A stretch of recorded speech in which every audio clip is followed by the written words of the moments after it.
In Australia, we tend to see a lot of these. Bushfires. Yeah, we're one of the most fire-prone countries in the world, seeing around 45 to 60,000 bushfires every year. But have you ever wondered how or why bushfires start in the first place? Let's find out. Perhaps a good place to start is to understand what fire is. To exist, this wavy hot thing actually relies on 3 ingredients: heat, oxygen, and fuel. What's fuel? Well, it's basically anything that burns. And when these 3 things combine, it causes a special type of chemical reaction called combustion. This reaction usually releases heat and light, which is the flame thing. And because heat is both an ingredient and a product, fire is a self-sustaining chain reaction that continues until it runs out of fuel or oxygen. So basically, a fire needs a spark. But how does that happen somewhere like here? Whoa! There's many factors for how bushfires start. It can be deliberate arson. A lot of it's carelessness. The other big cause of bushfires in Australia is dry lightning strikes. Honestly, I would say the majority of fires are because of humans. And because our continent is so hot and dry and prone to drought, meaning there's not a lot of moisture in the environment, it makes it a lot easier for fuel to ignite and burn. We have a lot of bushfires in Australia because the landscape's evolved with fire. We tend to have relatively wet winters. And then during the summer months, as things dry out, you've got vegetation that becomes flammable and ready to burn. So how does a fire spread? Well, a lot of it has to do with the vegetation, the weather, and the shape of the land. Hey Robbie, how you going? But to understand this better, I caught up with Robbie, who's a rural firefighting training officer. So what do we have here? Okay, Justina, this is a burn table. We use it to teach our students a bit about fire behaviour. So say a lightning strike, there's no wind here in the situation, so the fire's just going to burn out in a sort of circular pattern.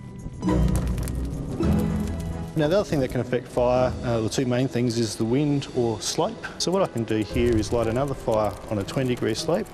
We see this is where we lit the fire, and we see how we've actually got about 3 or 4 times more distance on this side than the backing or the flank fires. So can you explain why fire travels faster up a slope? Oh, certainly, that's a good question.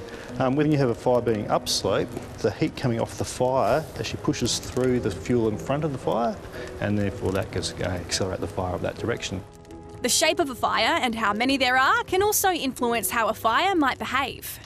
The flames are pretty high. Absolutely. So that's where we're saying, because it's a line of fire for one thing, and the slope means that the fire behaviour, the intensity is going to be quite large. So you can see the lengthening through there, that's all the preheating happening we talked about before. Yeah. And so that just accelerates the fire up. Why do the flames react that way in leaning into each other? It's called junction zoning. Basically what happens is the convection pulls together. So instead of 2 separate convection columns, we have them both joined together so that doubles the sound. And there goes our fire. I'm glad it's only that size. Yeah. Yeah, luckily this fire was in a controlled environment. But if a fire was somewhere like here, and we added a bit of wind, well, it would be a different story. You see, strong winds are another big reason to how bushfires spread.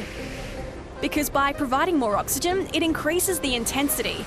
And a change of wind direction can make the fire a lot bigger really quickly.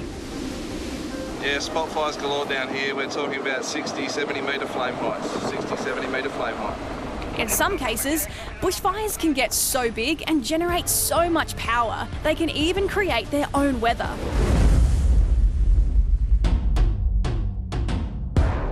What the fire's doing is it's producing enough energy in an unstable atmosphere that the fire's convection column or the smoke plume grows vertically, and then the fire can actually generate a fire thunderstorm cloud over the top of it.